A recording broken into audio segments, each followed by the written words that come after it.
dari kira-kira 500.000 sampai 750.000 itu 85% tidak setuju atau menyatakan tidak cocok dengan hasil Bareskrim. Hanya 15% saja yang setuju. Jadi dari Desember 2024 itu masih 40% orang yang melihat ini sebagai hal yang positif.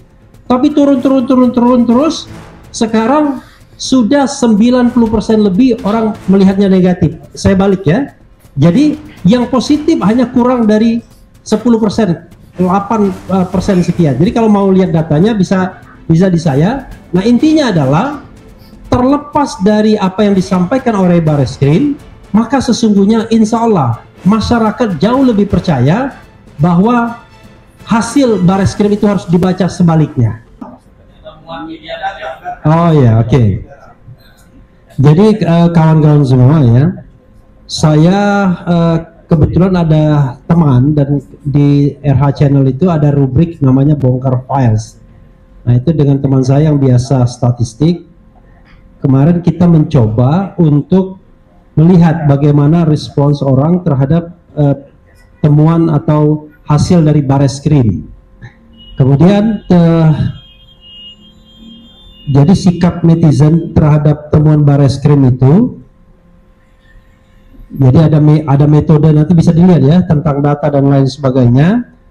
Cuma dua saja pernyataannya, pernyataan setuju dengan Bareskrim, pernyataan tidak setuju dengan Bareskrim, hasil yang disampaikan. Kalau setuju, ini big data ya, jadi satu hari setelah pengumuman itu, kira-kira ada 500.000 sampai 750.000 yang komentar tentang hasil Bareskrim. Yang setuju itu kurang lebih begini, menganggap hasil penelitian Bareskrim sebagai bukti yang cukup untuk membuktikan keaslian ijazah Presiden Jokowi. Kemudian percaya bahwa proses penelitian yang dilakukan oleh Bareskrim sudah sesuai dengan prosedur yang berlaku. Menganggap bahwa kritik dan keraguan terhadap hasil penelitian Bareskrim tidak beralasan dan hanya berdasarkan spekulasi. Itu yang setuju. Yang tidak setuju menyatakan kurang lebih begini di big data, tidak percaya dengan hasil penelitian Bareskrim, masih banyak yang tidak jelas. Hasil penelitian Bareskrim tidak meyakinkan, tidak menerima hasil ini. Bareskrim harus melakukan penelitian ulang. Tidak setuju dengan hasil penelitian Bareskrim. Hasil penelitian Bareskrim tidak objektif. Hasilnya dari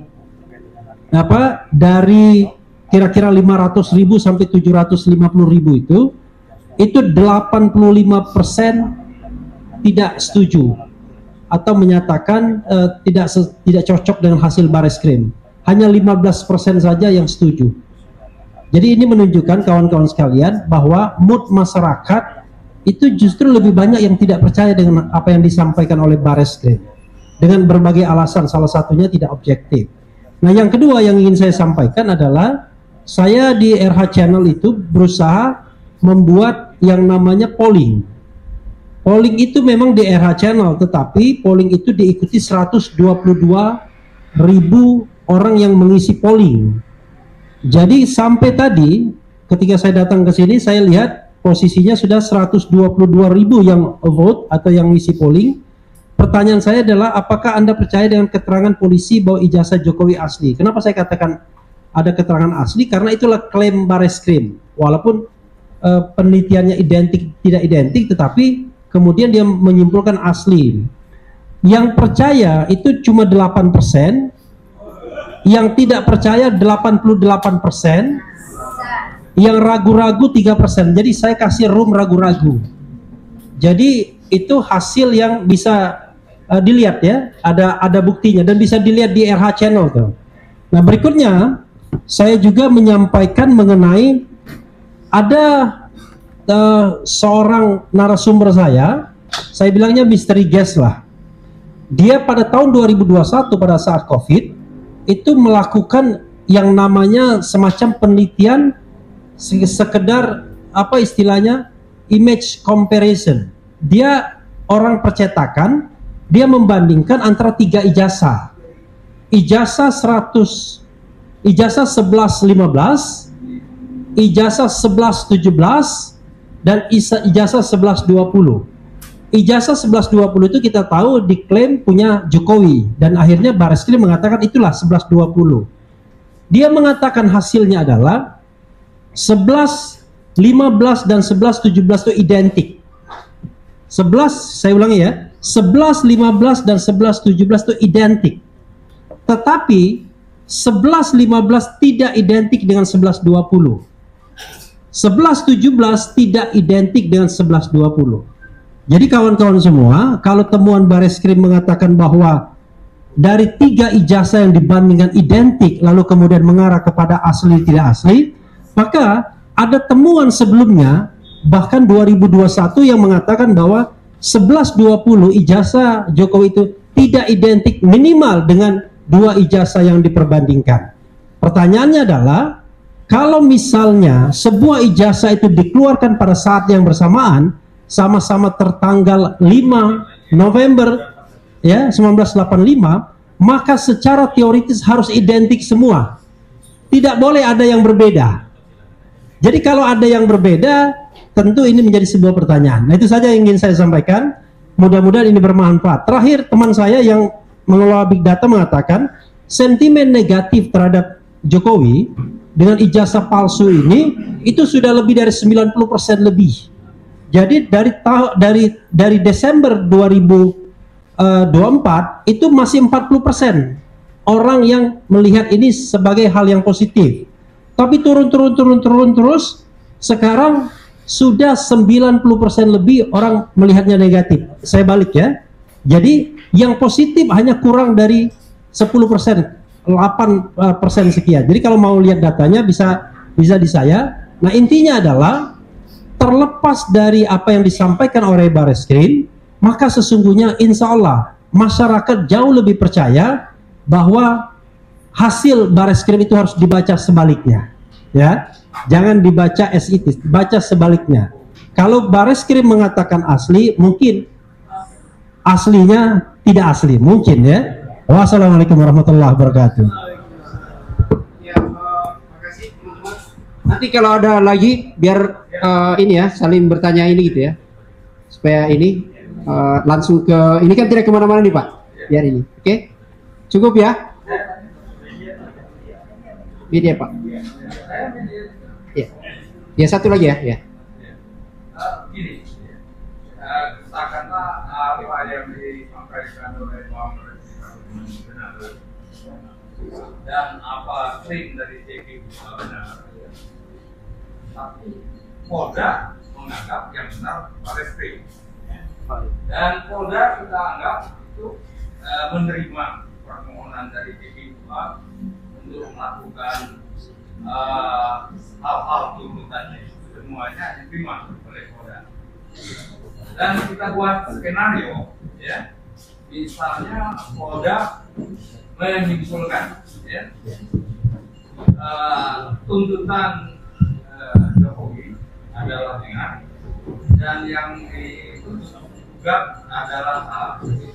Kira-kira reaksi dari ini bagaimana? ya. Makasih, sorry mohon maaf, silakan ya, dia izin gitu ya karena anu gitu ya. Nah sama Pak Dusan, sebenarnya sebelum saya kalau ada yang mau tambahkan gitu ya, saya jelaskan saja bahwa sikap dari TPUA jelas bahwa otoritas Bareskrim sudah diumumkan, sudah merilis hasil mereka, dan menjadi otoritas TPUA juga sudah menyatakan sikap bahwa tidak menerima hasil kerja dari Bareskrim itu, maka meminta untuk dilakukan gelar perkara khusus dengan catatan OC dan TPUA bukan Polda Pak, dia dua hal yang berbeda. Di Polda itu berbeda kasusnya dengan yang ada di Bareskrim. Yang sekarang ini Pak di Bareskrim gitu ya. Legal standingnya di Bareskrim adalah itu TPPUA. TPUA itu di sana gitu sorry. Yang secara tegas menyatakan bahwa hasil itu tidak atau setidak-tidaknya banyak kejanggalan, maka diminta untuk dilakukan gelar perkara khusus. Dan itu regulasinya jelas ada di peraturan Kapolri sendiri. Oke? Itu clear. Ada lagi teman-teman? Cukup? Nanti saling ya. Ya.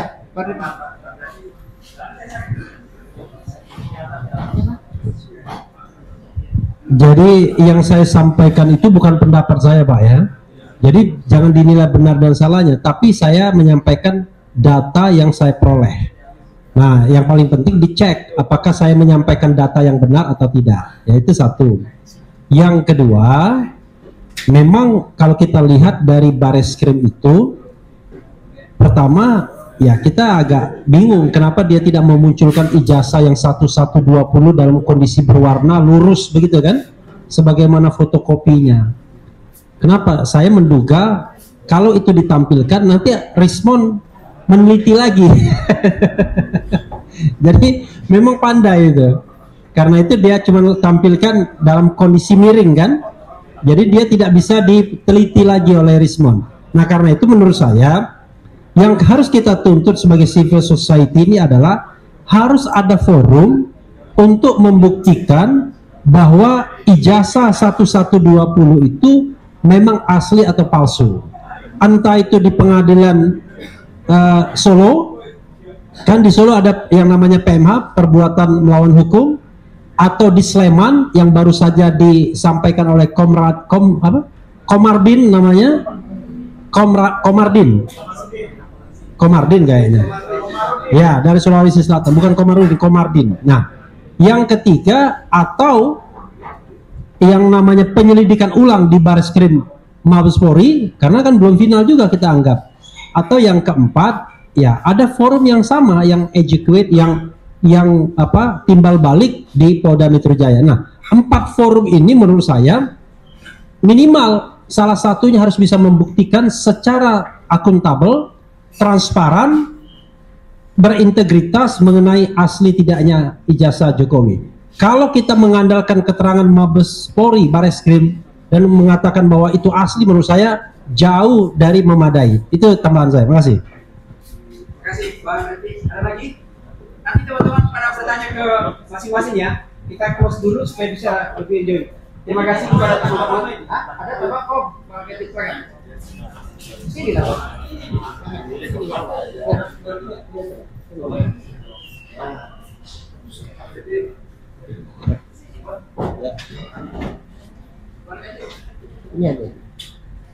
Terima kasih. Saya mungkin saya tidak tahu, saya terlambat. Mudah-mudahan sudah disampaikan. Kejanggalan yang paling utama ialah bahwa TPUA itu adalah pelapor. Ingat ya, pelapor, bukan terlapor di Bareskrim. Tetapi yang diselidiki pelapor ini, sampai dicek ke AHU segala. Apakah TPUA ini terdaftar apa tidak? Itu terucapkan. Ternyata TPUA tidak terdaftar di AHU. Pada waktu mengajukan pengaduan TPUA tidak merujuk ke anggaran dasar, anggaran rumah tangga, dan namanya tim. Mana ada tim didaftar? Kok aneh? Seharusnya yang diselidiki, dicari tahu itu adalah terlapor. Seperti orang melaporkan pencurian. Masa yang pelapornya ini yang dicari rumahnya di mana dan sebagainya, yang pencurinya itu yang harusnya dicari. Satu. Kedua, sesuatu keanehan, 2 hari kalau nggak salah itu, sebelum diumumkan, ijazah ditarik kembali. Ini kan aneh. Ijazah ditarik kembali. Padahal di dalam aturan KUHAP, jika sesuatu yang ingin di laboratorium, itu harus ada berita acara penyitaan. Tidak bisa diambil begitu saja. Itu faktanya tidak. Dan pada melaporkan di mana, biasanya kalau laboratorium itu, penyidik mengajukan permohonan ke bagian laboratorium, permohonan loh itu, untuk di lab report. Dan dalam permohonan itu ada syarat-syarat. Harus dilampirkan dengan laporan. Itu Perkap yang bicara. Peraturan Kapolri. Harus ada laporan. Dan ada nomornya laporan itu. Atau pengaduan. Ada nomornya pengaduan itu. Kedua, harus dilampirkan BAP. Jadi orang pelapornya harus di BAP dulu. Kan BAP-nya belum selesai. Pelapornya sakit, berkali-kali dipanggil tidak hadir. Yang ketiga, harus ada berita acara penyitaan. Jadi tidak bisa ini nanti akan digunakan di mana namanya? Polda. Karena apa? Nomor laporannya beda. Pengaduannya beda. Harus diuji kembali. Kalau itu memang akan diproses di Polda. Terima kasih, itu tambahan saya. Ya.